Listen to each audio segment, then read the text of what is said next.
The real reason Turkey will never voluntarily leave NATO by all accounts, Greek Prime Minister Kyriakos Mitsotakis' visit to Washington was wildly successful. He received a standing ovation in a joint meeting of Congress. The Pentagon remains grateful at expanding U.S. Greek defense ties.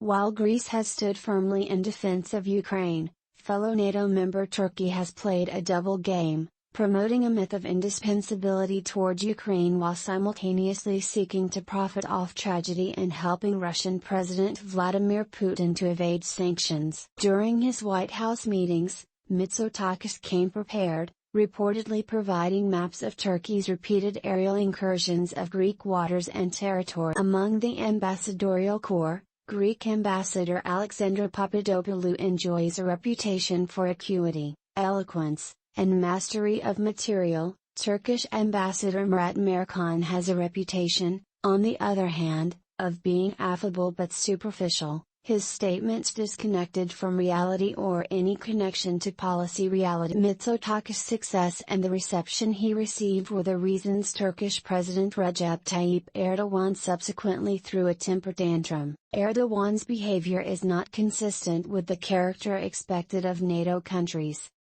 While Turkey has struggled with dictatorship and military coups over the course of its nearly 100-year, post-Ottoman history, the situation has seldom been this bad for so long. In quick succession, Erdogan has targeted Kurds, liberals, Kemalists, those with a history of service in the West or NATO, his former Gulenist allies, and even former members of his own political party. Since July 2016, Erdogan has ordered the arrest of 100,000 political opponents and fired more than 150,000 others. Turkey's domestic repression is bad enough, but its support for terrorism makes matters worse. There would have been no Islamic State in Iraq and Syria had Turkey not provided the group and its precedents safe haven, if not logistical, if not material support. Detentions of ISIS leaders are fleeting and demonstrate a revolving door.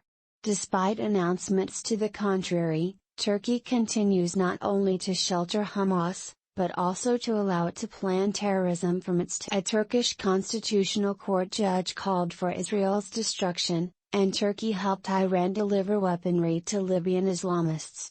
Apologists for Turkey point to its contributions to the fight for freedom during the Korean War and the Cuban Missile Crisis as a reason why Washington and Brussels should defer to Ankara. Turkey's sacrifice then was real, but the examples fall flat. They represent the type of Turkey to which Erdogan has turned his back.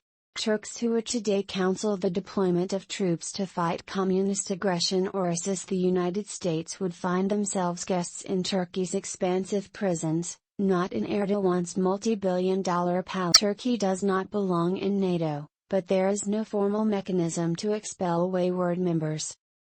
At a minimum, Erdogan gets power by forcing the United States and other NATO members on one hand, and Russia on the other to bid for its support. Erdogan's animosity toward the United States is famous, however.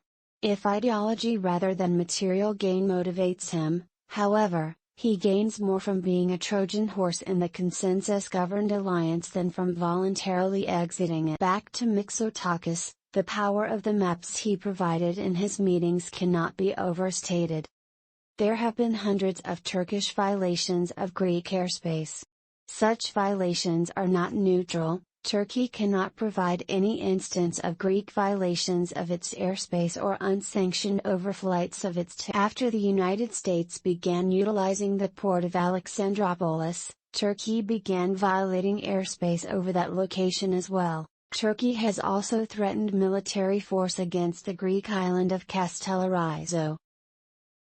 This brings up a tricky problem. Whenever Turkey ratchets up tensions with Greece, diplomats seek to diffuse tension, and analysts and journalists talk about the possibility of war between two NATO members. The dynamics, however, change considerably when Turkey leaves NATO.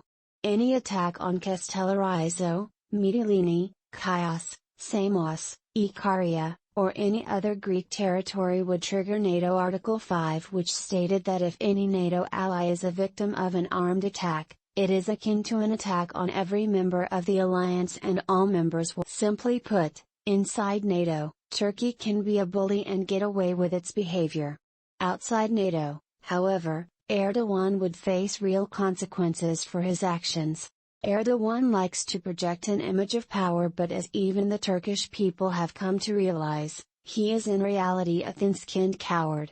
After multiple purges, the Turkish army is today like Russia's a shell of its former self. Erdogan will remain in NATO against all pressure otherwise, because to agree to go his own way would be to expose Turkey for its true weakness. Ukraine fears repeat of Mariupol horrors elsewhere in Donbas. Kramatorsk, Ukraine, AP, Moscow-backed separatists pounded eastern Ukraine's industrial Donbas region Friday, claiming the capture of a railway hub as concerns grew that besieged cities in the region would undergo the same horrors experienced by the people of Mariupol in the weeks. Ukrainian officials renewed their appeals for more sophisticated Western-supplied weaponry. Without it, they said, Ukrainian forces wouldn't be able to stop Russia's offensive. The fighting Friday focused on two key cities, Severodonetsk and nearby Lysychansk. They are the last areas under Ukrainian control in Luhansk, one of two provinces that make up the Donbas and where Russia-backed separatists have already controlled some territory for 8 years. Russia-backed rebels also said they'd taken the railway hub of Lyman. Authorities say 1,500 people in Severodonetsk have already died since the war's start scarcely more than 3 months. The governor of the Luhansk region warned that Ukrainian soldiers may have to retreat from Severodonetsk to avoid being surrounded, but he predicted an ultimate Ukrainian victory. The Russians will not be able to capture Luhansk region in the coming days, as analysts predict. Commissar Hehadi wrote on Telegram on "We will have enough forces and means to defend ourselves." Ukrainian President Volodymyr Zelensky also struck a defiant tone. In his nightly video address Friday, he said, "If the occupiers think that Lyman or Severodonetsk will be theirs, they are wrong. Donbas will be Ukrainian." For now, Severodonetsk Mayor Oleksandr Stryak told the Associated Press that the city is being systematically destroyed. -90% of the buildings in the city are damaged. Stryak described conditions in Severodonetsk reminiscent of the battle for Mariupol, located in the Donbas other province, Donetsk. Now in ruins, the port city was constantly barraged by Russian forces in a nearly 3-month siege that ended last week when Russia claimed its capture. More than 20,000 of its civilians are feared dead. Before the war, Severodonetsk was home to around 100,000 people.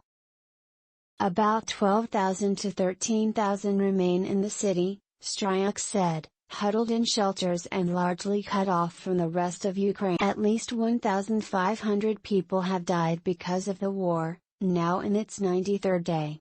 The figure includes people killed by shelling or in fires caused by Russian missile strikes, as well as those who died from shrapnel wounds, untreated diseases, a lack of medicine, or while trapped under rubble. An assault was underway Friday in the city's northeastern quarter, where Russian reconnaissance and sabotage groups tried to capture the Mir Hotel and the area around it, Stryak said. Hints of Russia's strategy for the Donbas can be found in Mariupol, where Moscow is consolidating its control through measures including state-controlled broadcast programming and overhauled school curricula, according to an analysis from the Institute for the Study of War, a Washington. General Philip Breedlove, former head of U.S. European Command for NATO, said Friday during a panel mounted by the Washington-based Middle East Institute that Russia appears to have once again adjusted its objectives, and fearfully now it seems that they are trying to consolidate and enforce the land that they have rather than forgot. But the relentless assaults in the Donbas also indicated Russia's desire to expand its dominion there.